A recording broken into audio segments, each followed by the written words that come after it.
Now that we understand the controls and we're pretty familiar with them, what we're going to be doing is mounting and dismounting the bike. I have full gear because just in case I tip over and fall down, I don't want to have a brain injury, elbow injury, shoulder injury, or anything like that. So I'm going to wear full gear to do it. Okay, so basically what we're going to be doing is holding the front brake lever to stabilize the bike, swing the leg over, stand the bike up, straighten the handlebars, kick up the side stand, and then get ready to go. And then to dismount, we reverse that order. Okay, so we are going to have to squeeze the front brake lever to stabilize the bike from going this way or that way, okay?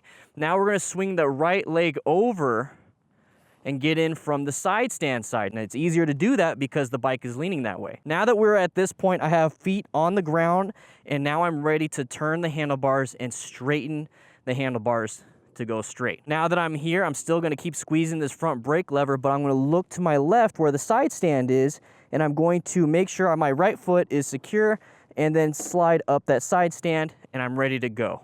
Now I could do the whole process of turning things on and taking off. Now to dismount, let's say I finished riding or I did whatever I need to do and you're practicing this, reverse the process, squeeze that front brake lever, look down to your left, put the side stand down, so make sure it's secure, lean it over to the side stand. I feel it catching. I'm gonna go ahead and turn the handlebar to the left.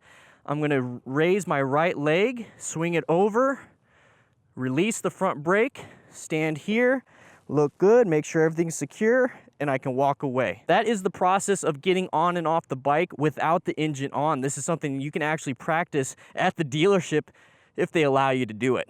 I want you to get on and off as many times as you feel comfortable and then move on to this next step. This next step, I'm going to show you how to keep your hands and wrist flat while turning the motorcycle. This is going to be very important when it comes to your tight turns from a stop, your U-turns, figure eights, any slow speed maneuver. So once again, squeeze that front brake lever, move that right leg over. When I get stabilized straight up and down, I'm going to turn the handlebars with the front brake lever still there, and then I'm going to put the side stand up and release the front brake lever. So now I am up and about. So without turning the motorcycle on, I want to practice moving the handlebars left and handlebars right. I want you to know how far it can turn left and how far it can turn right, and some of the problems with sport bikes with the throttle hand turning right, and I'll show you that. So what we're going to do is try to keep a flat wrist. So we're going to have the wrist completely flat. This is not flat, this is not flat, this is flat right here. So with the hands flat, what I'm going to do is turn all the way left and look left.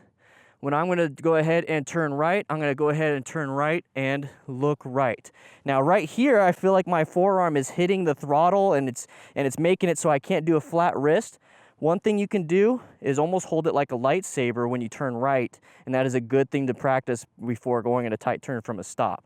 So let's go ahead and turn left, look left, turn right, look right. My hand is now switched, and if you notice right here, this where it hits and it doesn't want to turn anymore, that is a full lock handlebar turn. That's very important later on. So once again, look left, look right, look left, look right, look left, look right. And what I'm trying to do is practice a flat wrist on both handlebars. That way, when I do slow speed maneuvers, I'm not revving the engine and then going too fast.